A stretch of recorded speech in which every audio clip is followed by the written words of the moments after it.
Bora então para mais um vídeo. Hoje todos os ativos que eu fiz as minhas marcações respeitaram em regiões de Fibonacci e de liquidez. E hoje eu vou mostrar para vocês todas essas regiões uma a uma e marcando com vocês junto com os estudos que eu mando aqui no Discord para os meus alunos, que vocês têm acesso a eles de graça. E eu já vou explicar como funciona para vocês tudo isso depois. Então vamos começar aqui pelo Nasdaq. Hoje às 8h15 mandei aqui essa região desse fundo até esse topo. Vamos olhar aqui Nasdaq. Repara bem nesses dois fundos aqui e tá aqui os dois fundos que eu marquei. Então essa era a nossa primeira região de compra em Nasdaq, que nada mais é que a retração Fibonacci marcada desse topo até esse fundo, onde o mercado retrai aqui até os 50% e o 61,8%. Repare aqui nos pontos de liquidez, ó, topo com fundo aqui, então essa era a região de liquidez. Aqui ele deixa um pivô de alta e aqui seria o ponto de compra com stop na mínima. Seria difícil carregar todo esse zigue-zague, dificilmente o trader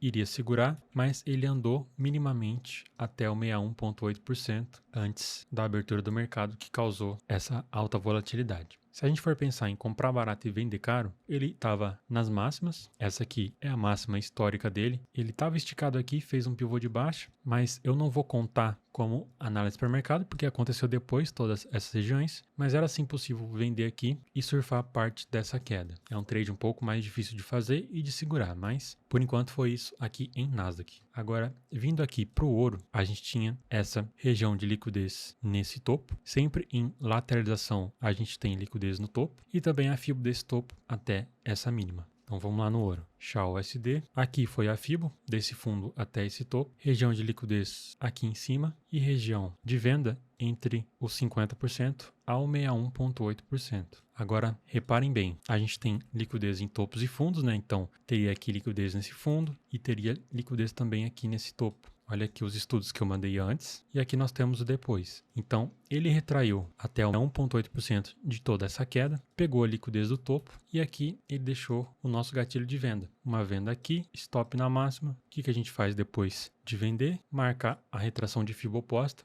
Podia ser dessa movimentação de alta ou dessa movimentação aqui desde essa mínima. Onde estão as regiões de liquidez? Região lateralizada aqui, vários topinhos. Aqui tem um ponto de liquidez. Aqui também tem um ponto de liquidez. E no fundo, na mínima, também nós temos esse ponto de liquidez. Então o que acontece? Ele segurou aqui nesse primeiro ponto, retraiu um pouco e foi lá no 50% dessa movimentação de alta. Essa liquidez que ele capturou foi só depois. Antes ele foi lá nas máximas do dia de hoje. Aqui a gente tem um pivôzão. O stop é um pouco mais caro? É um pouco mais caro. Não vou nem falar que daria para ter entrado aqui, porque eu tenho certeza que muita gente não iria pegar esse trade. Mas ele deixou um pivô nas máximas e depois o mercado só ficou lateral mesmo. Não tem mais nada para fazer. Mas ele segura aqui, nessa região de liquidez que eu tinha deixado antes. Pagou 2 vezes o stop e nessa máxima aqui também 2 trades ótimos para a gente. Em S&P 500, ele também segura nessa primeira região de compra. Vamos lá no S&P 500. Essa região de compra seria esse último fundo dessa movimentação de alta. Então no S&P 500 seria desse topo até esse fundo. O mercado retrai até os 50%. A região de liquidez nós temos nesses 3 fundos, 1, 2, 3, e nesse último tem mais liquidez também. Dá pra gente marcar só o último, mas eu vou marcar todos os pontos para ficar melhor a visualização. Então ele segura no primeiro, mas sem dar nenhum gatilho. Aqui sim ele deu um gatilho de compra e andou quase 3 vezes mais o risco. Então, como seria esse gatilho de compra? Seria esse N, esse pivô de alta do fundo, foi aqui nesse topo, retraiu e rompeu. Esse aqui é o nosso gatilho, essa movimentação em N. Então, daqui, olha só o que eu mandei para os meus alunos. Para vender, usem esse topo até o fundo do dia. Por quê? Porque ele pode romper e aí a gente tem que renovar o fundo. Então, o que isso quer dizer? A região que eu mandei para os meus alunos, se eu não me engano, foi desse fundo até esse topo. E aí depois eu falei, se rompeu o fundo do dia, a gente renova a FIBO. Então, estava marcado desse fundo, rompeu, marca agora desse fundo. Rompeu de novo, marca agora desse fundo. E aí a região de venda seria desse topo até esse fundo. E aí o mercado foi lá nos 50%, não pegou a liquidez, mas segurou nessa região e depois fez essa movimentação aqui de baixo. No Bitcoin, eu mandei a região no gráfico de 1 hora. Eu coloquei aqui em verde, mas depois eu corrigi. Na verdade, só era para mudar a cor e teria ficado assim as regiões do Bitcoin.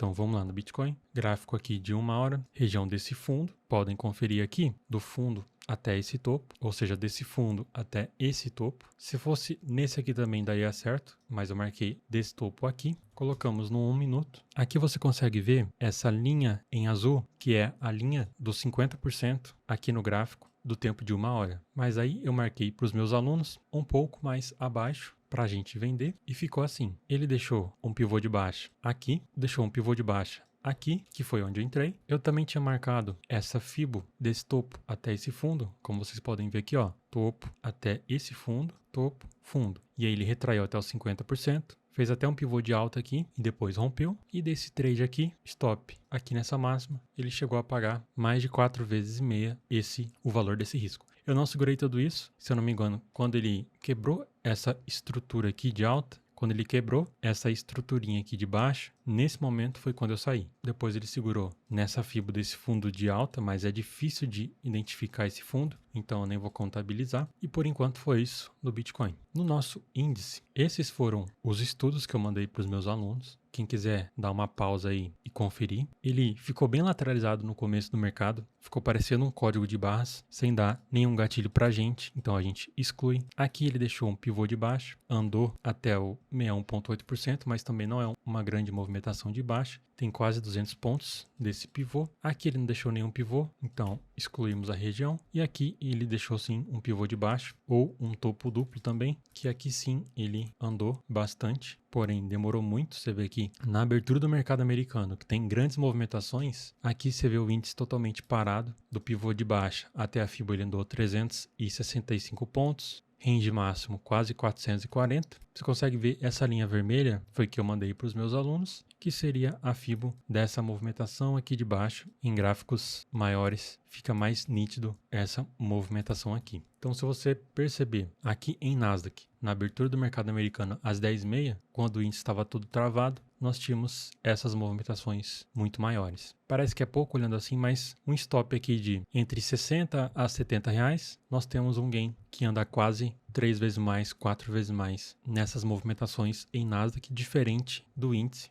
que ele fica assim mesmo com todo o mercado aberto. Então, como vocês viram, marquei esses 5 ativos, mandei para os meus alunos, respeitou essas regiões. E agora, quem quiser de graça essas regiões, no meu Discord, que você pode achar aqui na descrição do YouTube, tem o link do meu Discord. Você vai clicar aqui nesse chat e aqui tem um tutorial completo para você abrir a sua conta na Vantage, fazer o seu depósito, vincular a conta do TradingView e depois receber esses estudos de graça, mais o meu curso completo. O mesmo treinamento que eu vendo você consegue de graça acessando esse tutorial. E você pode também acessar aqui o meu vídeo explicando, está logo aqui abaixo, e eu tenho certeza que essas regiões vai ajudar muito vocês. Então é isso, espero que vocês tenham gostado. Deixe um like, um comentário, valeu e até mais.